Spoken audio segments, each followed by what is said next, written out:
ଜୟ ଜଗନ୍ନାଥ। ଆଜି ସ୍ୱତନ୍ତ୍ର ସାକ୍ଷାତକାର ଆମ ସହ ଯୋଡ଼ି ହେଉଛନ୍ତି ସୌମ୍ୟଜିତ ଦାସ। ଆମେ ତାଙ୍କ ସହିତ ସିଧାସଳଖ ଆଲୋଚନା କରିବା। ସାର୍, ଏଇ ଯେଉଁ ଅର୍ଗାନାଇଜଟି ଚାଲିଛି କ'ଣ କହିବା, କିଭଳି ଭାବରେ ପିଲାମାନଙ୍କୁ ଶିକ୍ଷା ଏବଂ ସବୁ ଜାଗାରେ ଏବଂ ମଧ୍ୟ ସବୁଠି ସମାଜ ସେବାରେ କରିବା, ରେସ୍କ୍ୟୁ ମଧ୍ୟ କରିବା ପିଲାମାନଙ୍କୁ ଯେଉଁ ରହିଛି ତାଙ୍କ ଉପରେ ବିଶେଷ ଆଲୋଚନା ରହିଛି। ଆପଣଙ୍କ ସହିତ ଶ୍ରୀକ୍ଷେତ୍ରପୁରୀକୁ ଆମେ ସ୍ୱାଗତ କରୁଛୁ। ଜୟ ଜଗନ୍ନାଥ, ଧନ୍ୟବାଦ। ମୁଁ ସୌମ୍ୟଜିତ ଦାସ, ଅକୁପେସନାଲ ଥେରାପିଷ୍ଟ ଅଛି ଏବଂ ଶ୍ରୀ ନୃସିଂହଦେବ ଆଞ୍ଚଳିକ ଯୁବ ପରିଷଦର ମୁଁ ପ୍ରୋଗ୍ରାମ ମ୍ୟାନେଜର ଭାବେ କାମ କରୁଛି।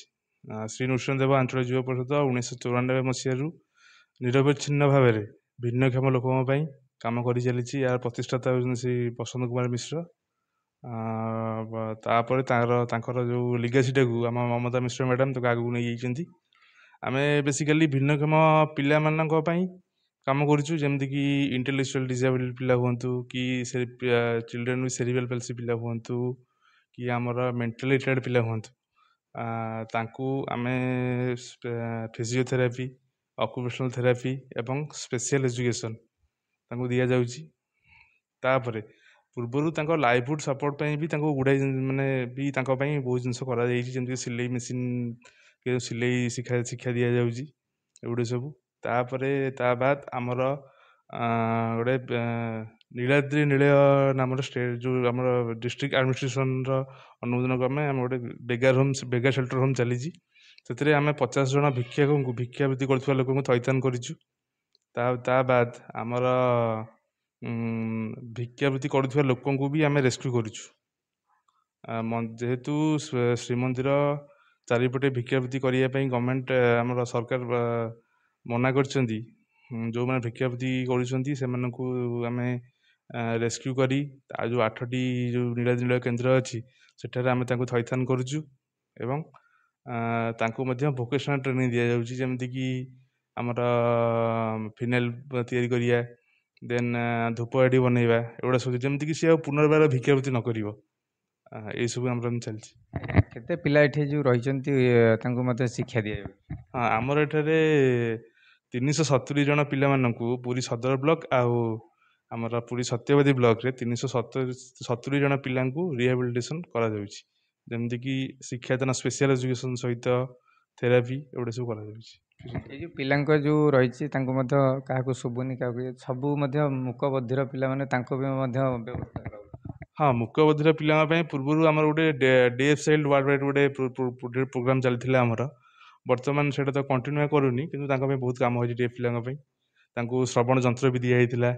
ତାପରେ ସେମାନେ କେମିତି ନର୍ମାଲି ପିଲା ସେମାନେ ନୁହନ୍ତି ନା, ସେମାନେ କେମିତି ପାଠ ପଢ଼ିବେ ସେଥିପାଇଁ ମଧ୍ୟ ବହୁତ ସଚେତନ ହେଇକି ଆମର ଟିଚର ମାନେ ଥିଲେ। ଆମର ଡେଫ୍ ରୋଲ ମଡେଲ ବି ଆମର 3 ଜଣ ଥିଲେ। ଯେଉଁ ରେସ୍କ୍ୟୁ କରିବାକୁ ଯାଆନ୍ତି କିଛିଟା ସୂଚନା ପାଇଲେ ନା ଆପଣ ପକ୍ଷରୁ ଯାଇପାରନ୍ତି? ନାଇଁ, ଆମେ ଯେହେତୁ ରେସ୍କ୍ୟୁ ନେଇଛୁ, ଆମର ତ ଏଇଟା ହେଉଛି କାମ ଯେ ଆମେ ଡେଲି ଯିବୁ, ମନ୍ଦିର ଚାରିପଟେ ବୁଲିବୁ, ପୁରୀ ଟାଉନରେ ବୁଲିବୁ, ପୁରୀ ମ୍ୟୁନିସିପାଲିଟିରେ ବୁଲିବୁ, ଆମେ ରେସ୍କ୍ୟୁ କରିବୁ। ତା ବାଦ ଯେମିତିକି ଆମର ବାହାର ଲୋକ, ଯେମିତି ଆଉଟସୋର୍ସିଂ ପୋଲିସ, ମାନେ କେଉଁଠି ଭିକ୍ଷାବୃତ୍ତି ଲୋକଟେ ବସିଛି କି ଡେଷ୍ଟିଚ୍ୟୁଟ୍ ଲୋକ ଯିଏ ଆସୁଛି, ତାକୁ କଲ୍ ମାଧ୍ୟମରେ ମଧ୍ୟ ଆମର ନମ୍ବର ବି ସବୁ ଥାନା ମାନଙ୍କରେ ଆଉ ସବୁ ଲୋକମାନଙ୍କୁ ପ୍ରୋଭାଇଡ଼ କରାଯାଇଛି। ସେମାନେ କଲ୍ କଲେ ପରେ ବି ଆମେ ଯାଇକି ତାଙ୍କୁ ରେସ୍କ୍ୟୁ କରୁଛୁ। ଆଉ ଗୋଟେ କଥା କହିଛୁ, ଏଇ ସେବା ଯେଉଁ ରହିଛି କେଉଁ ଦିନଠୁ ଆରମ୍ଭ ହେଇଥିଲା? ଏଇଟା 1994 ମସିହାରୁ ଏଇଟା ଆରମ୍ଭ ହେଇଛି, 1994। ପାଖାପାଖି 31 ବର୍ଷ ଧରି ଏଇଟା ନିରବଚ୍ଛିନ୍ନ ଭାବେ ଆଜି ପର୍ଯ୍ୟନ୍ତ ଚାଲିଛି। ଆପଣ ଏଇ ସେବାକୁ କେଉଁ ଦିନ ଠାରୁ ଆସିଥିଲେ? ମୁଁ 2020 ମସିହାରୁ ଅଙ୍ଗାଙ୍ଗୀ ଭାବେ ଜଡ଼ିତ ଅଛି ଏ ସେବାରେ। ମୋ କାମ, ମୁଁ ଜଣେ ଅକୁପେସନାଲ ଥେରାପିଷ୍ଟ। ଯାହା କାମ ହେଉଛି, ଯେଉଁ ଆମର ଅଟିଷ୍ଟିକ ପିଲା ହୁଅନ୍ତୁ କି ଭିନ୍ନକ୍ଷମ ପିଲା ହୁଅନ୍ତୁ, ତାଙ୍କୁ ଥେରାପି ଯୋଗାଇବା। ତା ବାଦ ମୋର ଗୋଟେ ସମାଜସେବା ପ୍ରତି ଗୋଟେ ଏମିତି ମନ ଅଛି, ଯେମିତି ବେଳେବେଳେ ମୁଁ ପଳାଏ, ମୋତେ ଖୁସି ଲାଗେ ରେସ୍କ୍ୟୁ କରିବାକୁ ବି ମୁଁ ପଳାଏ। ଆଉ ଗୋଟେ କଥା କହିବେ, ଆପଣ ଲାଇଫରେ ଯେତେବେଳେ ଏତେ ସେବା କରି ଆସୁଛନ୍ତି କେତେ ଖୁସି ଲାଗିଥାଏ? ବହୁତ ଖୁସି ଅଛି। ଛୋଟ ପିଲାଙ୍କ ମୁହଁରେ ହସ ଦେଖିଦେଲେ ମୋତେ ବହୁତ ଖୁସି ଲାଗେ। ମାନେ ପିଲାମାନେ ବହୁତ ବାଟରେ ଦେଖିଲେ ବି ଆସିକି ଏ ସାର୍ ଆମର ଯାଉଛନ୍ତି, ଆସିକି ବାଟରେ ଦେଖା ହେଇକି ଯେଉଁ ନମସ୍କାର ପଦେ କରିକି ହସି ଦିଅନ୍ତି, ସେଇଟା ଗୋଟେ ଆନନ୍ଦ। ଆଜ୍ଞା, ଆଉ ଗୋଟେ କଥା, ଯୁବପିଢ଼ି ମାନେ ଯଦି ନିଶାଗ୍ରସ୍ତ ହେଉଛନ୍ତି, ପିଲାମାନେ ମାନେ ବ୍ୟବସ୍ଥା ମାନେ ଅଲଗା କହିବା କଥା, ଯେହେତୁ ପିଲାମାନେ ନିଶାଗ୍ରସ୍ତ ହେଉଛନ୍ତି, ତାଙ୍କୁ ନେଇକି ଯୁବପିଢ଼ି ମାନଙ୍କୁ ଆପଣ ମେସେଜ କରିବେ?